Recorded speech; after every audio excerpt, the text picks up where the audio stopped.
Tara, gawa ulit tayo ng costume at dahil hindi ako matahimik simula nung gumawa tayo ng Amihan costume na recycled, eto na, naghanap ako ng mga screenshots galing sa episode na umeere ng Sangre at eto na, nakakuha ko ng kahit papano malapit-lapit sa katotohanan at dissenting references ng costume ni Amihan. So we will start doing the Amihan costume.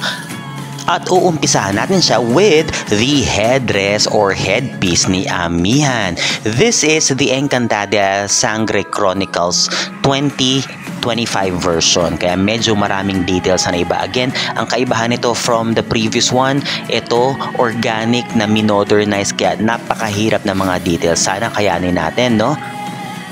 Ang damo talaga nila dun sa pinaka-references ng kay Amihan lang. Pero so far, eto na. Nakagawa ako ng pattern tapos kahit papano, try nating mag-ukit. So marami tayong mga pamamaraan na susubukan para sa headpiece na ito. Isa ang pag-uukit at saka yung glue stick art na iibahin ko ang atake. Sana makayanan.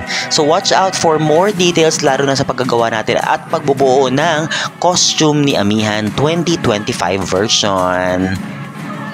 Comment down below kung sino ang gusto nyong isunod natin after ni Amihan. Pero syempre, kailangan tapusin muna natin sa Amihan. Hindi pwedeng tumalon sa isa pa nang hindi pa tapos ang project na ito.